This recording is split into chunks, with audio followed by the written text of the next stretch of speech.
ఎన్నికల మహాసంగ్రామంలో కీలక ఘట్టం మొదలైంది. లోక్సభ ఎన్నికల్లో 2024లో భాగంగా తొలిదశ ఎన్నికల పోలింగ్ ప్రారంభమైంది.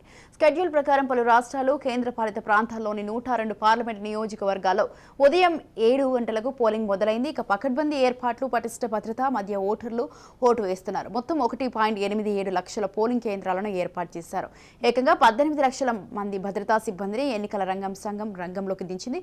నేడు జరుగుతున్న ఈ ఓటింగ్లో మొత్తం 16 కోట్ల మంది ఓటర్లు 1625 మంది అభ్యర్థుల భవితవ్యాన్ని తేల్చనున్నారు. సాయంత్రం 6 గంటల వరకు పోలింగ్ కొనసాగనుంది.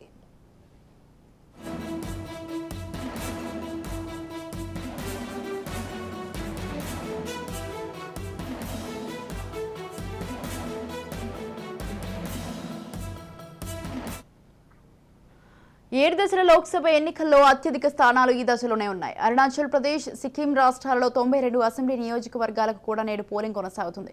తొలి దశలో 8 మంది కేంద్ర మంత్రులు, 2 మాజీ ముఖ్యమంత్రులు, 1 మాజీ గవర్నర్తో సహా పలువురు పాపులర్ రాజకీయ నాయకులు ఉన్నారు.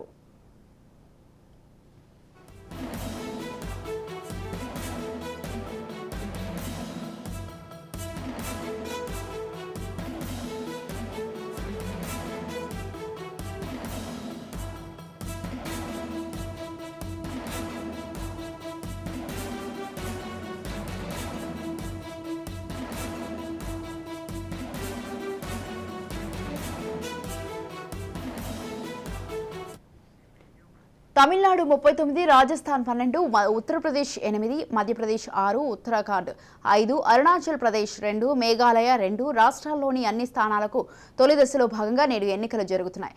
అండమాన్ నికోబార్ దీవులు 1, మిజోరం 1, నాగాలాండ్ 1, పుదుచ్చేరి 1, సిక్కిం 1, లక్షద్వీప్ 1, అస్సాం, మహారాష్ట్రలో 5, బీహార్లో 4, పశ్చిమ బెంగాల్లో 3, మణిపూర్లో 2, త్రిపుర, జమ్మూ కాశ్మీర్, ఛత్తీస్గఢ్లలో ఒక్కో సీట్కు నేడు పోలింగ్ జరుగుతోంది.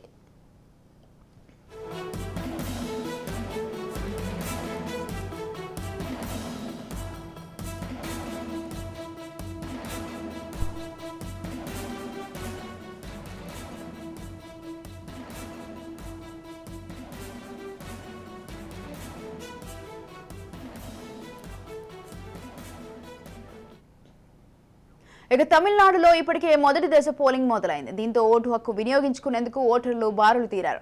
తమిళనాడులో 39 లోక్సభ స్థానాలు ఉండగా అన్ని స్థానాలకు ఏప్రిల్ 19న ఒకే దశలో పోలింగ్ జరుగుతుంది. తమిళనాడు బీజేపీ అధ్యక్షుడు అన్నామలై కోయంబత్తూరు లోక్సభ నియోజకవర్గం నుంచి పోటీ చేస్తున్నారు. అక్కడ డీఎంకే నేత గణపతి పి రాజ్ కుమార్, ఏఐఏడీఎంకేకు చెందిన సింగై రామచంద్రన్లను పోటీలో ఉన్నారు. 2019 ఎన్నికల్లో ఇక్కడి నుంచి సిపిఐఎం అభ్యర్థి పిఆర్ నటరాజన్ విజయం సాధించారు. అన్నామలై మాజీ ఇండియన్ పోలీస్ సర్వీస్ అధికారి.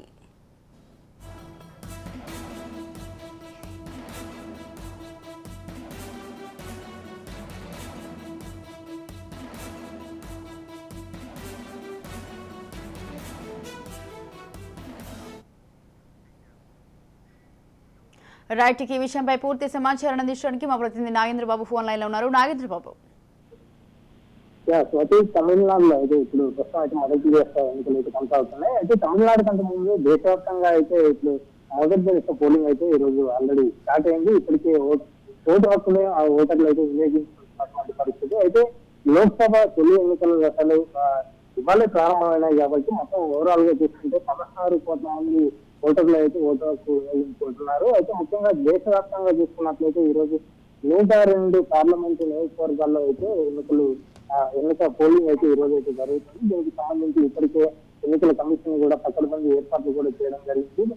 కట్టుదిట్టమైన భద్రత మధ్య అయితే ఈ ఓటింగ్ అయితే నిర్వహిస్తున్నారు. ఎలాంటి అవాంఛనీయ సంఘటనలు జరగకుండా కూడా ఎప్పటికప్పుడు కూడా చర్యలు తీసుకుంటున్నటువంటి పరిస్థితి. మరోవైపు ఓవరాల్ గా చూసుకున్నట్లయితే ఈ మొదటి దశ ఎన్నికల్లో ఏదైతే పోలింగ్ జరుగుతుందో ఈ పోలింగ్ లో ఈ మొదటి దశ ఎన్నికల్లో అయితే 1625 మంది అభ్యర్థులు అయితే తమ భవితవ్యం తెలుసుకున్నారు. మొత్తం ఓవరాల్ గా 16 కోట్ల మంది ఓటర్లు అయితే వాళ్ళ ఓటు హక్కు పరిస్థితి. అయితే ఉదయం 7 గంటలకి పోలింగ్ అయితే స్టార్ట్ అయినటువంటి పరిస్థితి. ఉదయం 7 గంటల నుంచి స్టార్ట్ అవ్వగా ఇప్పటికే పలువురు ప్రముఖులు కూడా ఓటు హక్కు అయితే వినియోగించుకున్నటువంటి పరిస్థితి. దేశవ్యాప్తంగా మొత్తం 21 రాష్ట్రాల్లో అయితే ఇవాళ ఎన్నికల పోలింగ్ అయితే ప్రస్తుతం అయితే కొనసాగుతుంది. మొదటి దశ ఎన్నికల పోలింగ్ అయితే దేశవ్యాప్తంగా చూసుకున్నట్లయితే మొత్తం 1.87 లక్షల పోలింగ్ కేంద్రాల్లో అయితే అధికారులు అయితే ఎన్నికల కమిషన్ అధికారులు అయితే ఏర్పాటు చేసినటువంటి పరిస్థితి. ఏకంగా 18 లక్షల మంది భద్రతా సిబ్బంది అయితే దీనికోసం ఎప్పటికప్పుడు కూడా పర్యవేక్షిస్తున్నటువంటి పరిస్థితి. ముఖ్యంగా తమిళనాడు గురించి మనం చూస్తున్నట్లయితే తమిళనాడులో అయితే మొదటి దశ పోలింగ్ అయితే ప్రస్తుతం అయితే కొనసాగుతున్నటువంటి పరిస్థితి. తమిళనాడులో ఇప్పటికే ప్రముఖులు రాజకీయ నాయకులు అందరూ కూడా తమ ఓటు హక్కును వినియోగించుకుంటున్నారు. ముఖ్యంగా అధికార పార్టీ సీఎం స్టాలిన్ కూడా ఇప్పటికే తన ఓటు హక్కును అయితే వినియోగించుకున్నటువంటి పరిస్థితి. చెన్నైలో తన ఓటు హక్కును సీఎం స్టాలిన్ అయితే వినియోగించుకున్నారు. మరోవైపు ఇటు తమిళసై కూడా తెలంగాణ మాజీ గవర్నర్ ఆమె తెలంగాణకి గవర్నర్ గా పనిచేస్తున్నట్టు తమిళసై కూడా ఇక్కడ రాజీనామా చేసిన అనంతరం ప్రత్యక్షంగా రాజకీయాల్లోకి వెళ్ళారు, తమిళనాడులో పోటీ చేస్తున్నారు. సో ఆమె కూడా ఇప్పటికే ఓటు హక్కు కూడా వినియోగించుకున్నారు. ఇటు డిఎంకే అలాగే అన్నా డిఎంకే రెండు పార్టీలు కూడా తనను ఓడించాలని చెప్పేసి కుట్ర పన్నుతున్నాయని ఓటు హక్కు వినియోగించుకున్న అనంతరం బయటకు వచ్చి కీలక వ్యాఖ్యలు కూడా చేయడం జరిగింది. మరోవైపు ఇటు రజనీకాంత్ సినీ స్టార్ రజనీకాంత్ కూడా ఓటు హక్కును అయితే వినియోగించుకున్నటువంటి పరిస్థితి. అయితే ప్రముఖులు అంటే మొదటి దశ పోలింగ్ ప్రస్తుతం అయితే తమిళనాడులో కొనసాగుతుంది. అయితే ఎవరైతే ప్రముఖులు ఉన్నారో రాజకీయ నాయకుల్లో ఉన్నారో ప్రముఖ రాజకీయ నేతలు కూడా వాళ్ళందరూ కూడా ఓటు హక్కు వినియోగించుకుంటున్నారు. వీరితో పాటు ఇటు ప్రజలు కూడా ఓటు హక్కు వినియోగించుకుంటున్నారు. ప్రస్తుతం అయితే తమిళనాడులో ఓటింగ్ శాతం అయితే ఇప్పటికే దాదాపు ఒక 10% అయితే నమోదైనట్టు మనకి ఇటు తెలుస్తున్నటువంటి పరిస్థితి. మరోవైపు అంటే పూర్తి స్థాయిలో ఈ ఓటు హక్కు అంటే ఒక టైం 7 గంటలకు మొదలైనప్పటికీ కూడా ఇప్పటికే ప్రముఖులు ఓటు హక్కు వినియోగిస్తున్నారు. అయితే మిగిలిన వాళ్ళందరూ కూడా ఇంకా ఈవినింగ్ వరకు ఓటింగ్ జరుగుతుంటది కాబట్టి మిగిలిన వాళ్ళందరూ కూడా ఓటింగ్ లో పాల్గొనేలాగా అధికారులకు చర్యలు చేపడుతున్నారు. మరోవైపు ఇటు ఓటింగ్ ఫ్రమ్ హోమ్ కూడా అంటే ఇంటి దగ్గర నుంచి ఓటు హక్కు వినియోగించే అవకాశాన్ని కూడా ఈసారి కల్పించారు. అంటే వృద్ధులకి అవకాశం కల్పించడం జరిగింది ఎన్నికల కమిషన్. సో వాళ్ళందరికీ కూడా ప్రత్యేకమైన చర్యలు అయితే తీసుకున్నారు. సో ఇటు తమిళనాడులో చూస్తుంటే డిఎంకే అన్నా డిఎంకే అలాగే బీజేపీ ఈ ముగ్గురు మధ్య అయితే ప్రస్తుతం అయితే పోటీ నడుస్తున్నారని చెప్పాలి. డిఎంకే గతంలోనే 38 సీట్లు గెలుచుకొని 38 సీట్లు అయితే గెలుచుకున్నటువంటి పరిస్థితి. ఇప్పుడు ఓవరాల్ గా క్లీన్ సీట్ చేసేందుకు డిఎంకే అయితే ప్రయత్నాలు చేస్తుంది. ఆశాభావం అయితే వ్యక్తం చేస్తున్నటువంటి పరిస్థితి. ఎందుకంటే 39 మేము గెలుస్తామని చెప్పేసి డిఎంకే ఆశాభావం వ్యక్తం చేస్తుంది. మరోవైపు ఇటు అన్నా డిఎంకే కూడా ఈసారి ఎలాగైనా జయలలిత మరణం తర్వాత మళ్ళీ పార్టీకి పునర్వైభవాన్ని తీసుకువస్తామని చెప్పేసి వాళ్ళు కూడా ఆశిస్తున్నటువంటి పరిస్థితి. సో ఈ నేపథ్యంలోనే మరి ఈ రోజు అయితే మొదటి దశ పోలింగ్ అయితే ప్రస్తుతం అయితే కొనసాగుతుంది. మరి ఓటర్లు వాళ్ళు తీర్పు ఎటువైపు ఉంటుంది ఏంటి అనేది మనం రిజల్ట్ వరకు అయితే వేచి చూడాలి. Right thank you Nagavendra. Thanks for the details.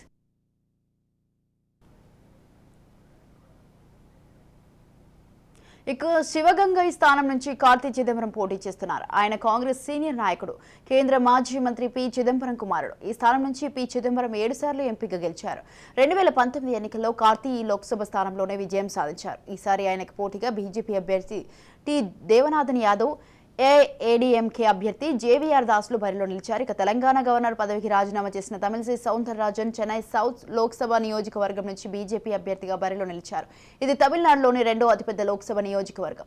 20 లక్షలకు పైగా ఓటర్లు ఉన్నారు. ఇక్కడ డీఎంకేకు చెందిన తామిజోచి తంగపాండియన్ పై తమిళిసై పోటీ చేస్తున్నారు. రైట్, ఈ విషయంపై పూర్తి సమాచారాన్ని అందించడానికి మా ప్రతినిధి శరత్ ఫోన్ లైన్ లో ఉన్నారు. శరత్,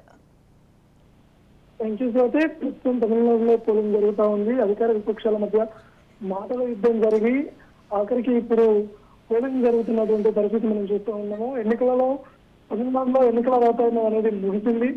ఈ పోలింగ్ తోని ఇక తమిళనాడు రాష్ట్రంలో ప్రస్తుతము ఎన్నికల వేడి అనేది తగ్గేటువంటి పరిస్థితి ఉంది. మళ్ళీ రిజల్ట్ నాడు మాత్రమే ఈ యొక్క హడావుడి కనిపిస్తుంది.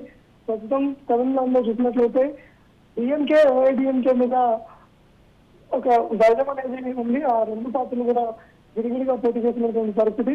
ఆ పార్టీలో ఒక నిశ్చల భావం అనేది నిలగడం అనేది లేకపోవడము, నాయకత్వం లేని అనేది ఆ పార్టీని వెంటాడడం అనేది మనం చూసాం. కాసేపటి చూద్దాం అన్నామలై చెన్నైలో. అయితే ఈ సందర్భంలో అన్నామలై చాలా హాట్ కామెంట్ చేశారు.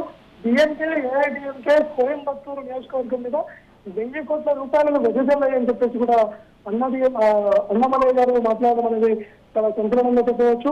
ఈ సందర్భంగా మోడీ అంటే తమిళనాడు ప్రజలు ఉన్నారని చెప్పేసి అన్నామలై అన్నారు. అదేవిధంగా తనకు పూర్తి స్థాయి నమ్మకం ఉంది, తమిళనాడులో తొలిసారి కమలం పార్టీ విజయం సాధిస్తుందని చెప్పేసి కూడా అన్నామలై గారు చాలా ఆశాభావం వ్యక్తం చేసినటువంటి పరిస్థితి మనం చూడవచ్చు. అదేవిధంగా మాజీ సీఎం తన్నీరు సెల్వం రామనాథపురం నియోజకవర్గం నుంచి తను పోటీ చేస్తూ ఉన్నారు. తను ఇండిపెండెంట్ గా పోటీ చేస్తున్నారు. డిఎంకే పార్టీ కావచ్చు, ఏఐడిఎంకే కావచ్చు, తనకు టికెట్ ఇవ్వని కారణంగా తను రెండాకుల గుర్తుపైగా పోటీ చేసేందుకు కోర్టు కూడా అనుమతి ఇవ్వని కారణంగా తాను రామనాథపురం నుంచి స్వతంత్ర అభ్యర్థిగా పోటీ చేసినటువంటి పరిస్థితి. అయితే తెని నియోజకవర్గంలో తన యొక్క ఓటు హక్కును వినియోగించుకున్నారు. అయితే పన్నీర్ సెల్వంకి ఎన్డీఏ పక్షాలు తనకు మద్దతు ఇస్తున్నటువంటి పరిస్థితి. అదేవిధంగా తమిళనాడులో ప్రస్తుతము మోదీ వేవ్ అనేది ప్రస్తుతం కనిపిస్తా ఉంది. జరిగేటువంటి పోలింగ్ లో బీజేపీకి ఎక్కువ సీట్లు వచ్చేటువంటి అవకాశం ఉంది. ఎక్కువ పోలింగ్ శాతం అనేది నమోదయ్యేటువంటి పరిస్థితి ఉంది. ఈవినింగ్ వరకు కూడా ఈ యొక్క పోలింగ్ సరళి మీద చాలా ఏ పార్టీకి ఎంత మెజార్టీ వస్తుంది, ఏ పార్టీకి ఎక్కువ అధికారం వచ్చేటువంటి అవకాశాలు ఉన్నటువంటి అనేటువంటివి మనకు తెలిసేటువంటి పరిస్థితి ఉంది. Right, thank you Sharath, thanks for the details.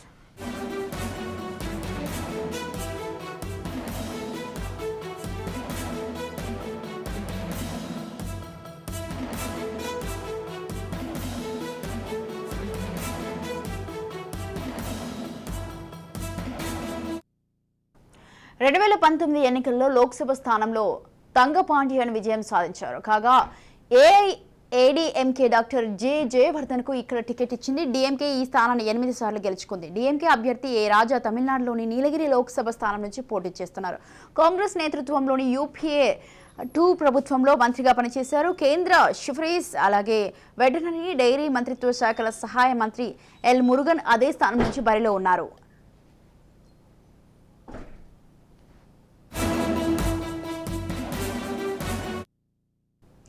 ఇక తమిళనాడులో ఓటు హక్కు వినియోగించుకుంటున్నారు ప్రముఖులు. ఇక ఇప్పటికే సీఎం స్టాలిన్, తమిళసై, రజనీకాంత్, ఖుష్బూ, రాధిక, పళనిస్వాములు తమ ఓటు హక్కు వినియోగించుకున్నారు.